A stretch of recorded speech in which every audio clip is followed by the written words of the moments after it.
Começar a estudar. Hoje eu quero falar sobre esse assunto. Eu acredito que é onde a maioria dos estudantes e qualquer pessoa que vai começar alguma coisa nova para, no ato de começar. Então, muitas pessoas já ficam aí pelo caminho. E quando a gente fala sobre concurso público, sobre estudar, sobre querer mudar de vida, às vezes vem aquelas frases na nossa cabeça. Amanhã eu começo, na segunda-feira eu começo, no mês que vem, depois do carnaval, vou colocar como resolução do ano novo, não tenho tempo, não consigo colocar isso dentro da minha rotina. Então, hoje eu quero mostrar pra vocês como montar um cronograma de estudos simples, bem simples, nada tecnológico, tá? Que funciona muito com diversos alunos mentorados que eu tive. E a partir dele a gente começar, literalmente, a começar. Então, é o nosso primeiro passo para poder iniciar os nossos estudos. Vem comigo.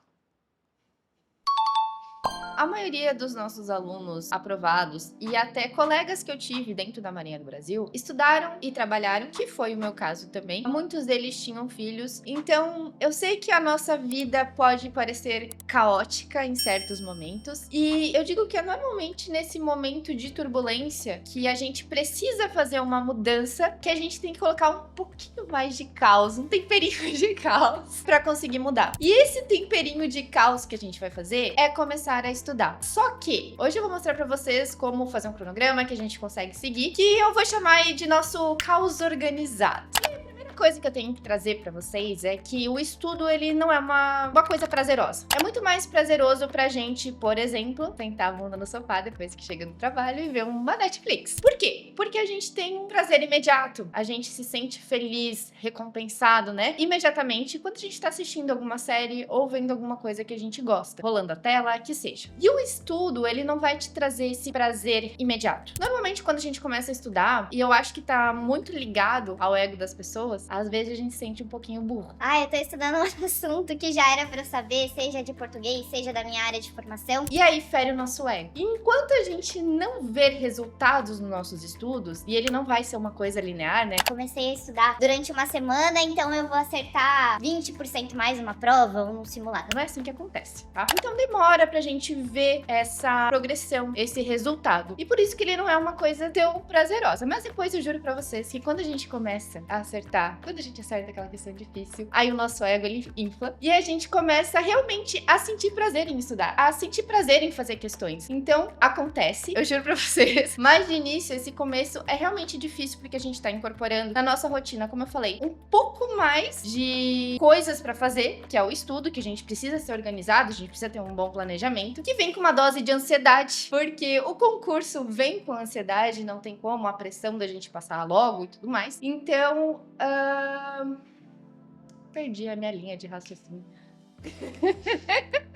Mas assim que vocês começam a ver o resultado de vocês, vai se tornando prazeroso. Assim como eu digo que é fazer uma dieta ou uma academia. Quando a gente começa a ver resultado, a gente vai querer ir mais na academia, a gente vai dar seguimento à dieta, mas os primeiros dias são sempre mais difíceis e doloridos. Bom, Maria, como é que a gente vai fazer, então, esse cronograma? Vamos lá. Eu gosto muito de colocar as coisas no papel, porque eu acredito que quando a gente coloca a nossa própria rotina no papel, conseguimos ver algumas lacunas, né, de tempo para estudos. Então, às vezes eu tenho a percepção de que eu não teria tempo para estudar. Só que quando eu coloco a minha rotina inteira no papel, eu consigo ver esses espaços em brancos onde eu poderia estudar. Então o que eu quero que vocês façam? Quero que vocês coloquem um papel, tá? Ou Excel, quem gosta aí de mexer no computador. Bota aí, segunda, terça, quarta, quinta, sexta, sábado e domingo, e todos os horários. Coloca de hora em hora, eu tenho aluno que gosta de botar de meia em meia hora. E aí eu quero que vocês coloquem tudo que vocês vão fazer naqueles dias. Normalmente gosto que façam no domingo, para que a gente faça da semana inteira. Todo domingo a gente organiza a nossa rotina. E aí vocês vão perceber que vocês vão ter alguns espaços em branco. Então coloca desde dormir, tempo de deslocamento do trabalho, alimentação, almoço, janta, academia, que é importante, tempo de lazer, vocês podem colocar também. E todos os espaços que ficarem em branco seriam espaços que vocês poderiam colocar o estudo de vocês. Normalmente, tá? As pessoas têm no mínimo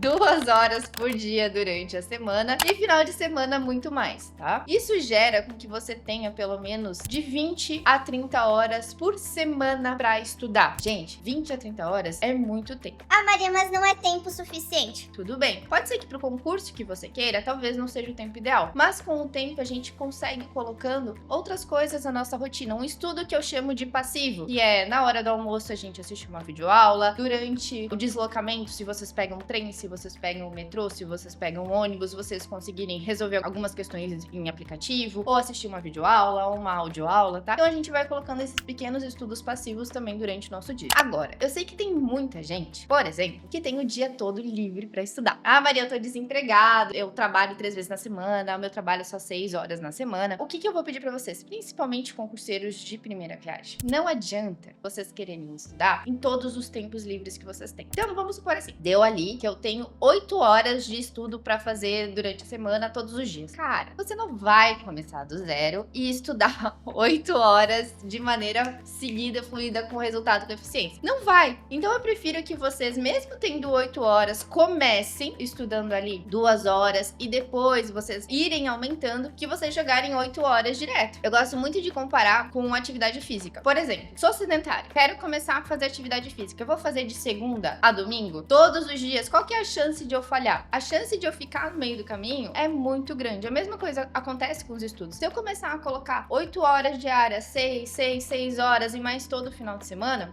primeiro que eu não vou ter aprendido a estudar direito. Então, eu não vou ter um estudo que possa ser eficiente. E aí, eu não vou ver o resultado. Se eu não ver o resultado, o que vai acontecer? O meu ego não vai inflar. E se o meu ego não inflar, eu não vou sentir o prazer de estudar. Então, eu prefiro que vocês estudem menos horas, mas que vocês estudem com uma qualidade maior. E aí entra que coloquei no papel. O que eu vou fazer com esse papel? Esse método de colocar no papel é o que eu chamo de papel julgador. Por quê? Porque quando eu coloco no papel, eu tô fazendo um contrato de mim, Maria Luísa, com a Maria Luísa, que eu estou me comprometendo a estudar. E aí eu quero que vocês coloquem esse papel julgador em algum lugar que vocês sempre estão olhando, seja do lado da cama, no local de estudo de vocês, na geladeira, para que ele te julgue mesmo. Que ele te olhe e fale assim: Maria Luísa, você falou que 7 horas você ia estar estudando. São 7 horas e você não tá. Maria Luísa, daqui meia hora você precisa estudar. Então esse papel, ele vai te ajudar porque ele vai te julgar. E aí, se você mora com outras pessoas, é muito importante que essas pessoas também embarquem nesse sonho com você. Eu tive casos de alunos que tinham filhos e os filhos olhavam tipo: mamãe, tá na hora de estudar, tá no seu papel. Então é muito legal quando a sua rede de apoio também tá dentro desse cronograma com você. Até porque quando você for estudar, eles vão saber e vão deixar você ali quietinho no seu canto estudando. E aí eu gosto de trazer pra vocês também que esse papel julgador, não necessariamente vocês vão seguir a vida inteira de vocês estudando pra concurso ou o que quer que seja, utilizando ele. Mas ele é muito bom pra começar, pra te dar um direcionamento dos horários que você teria livre pra estudar. E ele não é permanente. Por isso que eu falo, todo domingo é legal que vocês mudem. A gente trabalha muito aqui com o pessoal da saúde, por exemplo, que dá plantão. Toda semana eu sei que é uma loucura diferente. Então é legal que no domingo vocês sempre façam ali as modificações, coloquem coisas do dia a dia de vocês. Ah, preciso ir no banco, preciso ir no médico, tá? Pra que vocês consigam ali organizar certinho a rotina de vocês. E aí é o seguinte, eu sei que é um método muito simples, mas é um método que as pessoas não fazem antes de começar a estudar. E realmente, se a nossa vida é um caos, quanto mais organizado e planejado tiver o nosso estudo pra gente sentar e executar, eu sei que horas que eu vou estudar e eu sei o que eu vou estudar naquele dia, então se eu vou sentar, abrir meu caderno e, enfim, assistir a tal videoaula e estudar, fica muito mais fácil. E a chance de você desistir é muito menor, porque você vai conseguir ver os seus resultados. E a partir disso, você vai continuar, né? Então a gente vai dar o passo de começar e a gente vai dar o passo de continuar.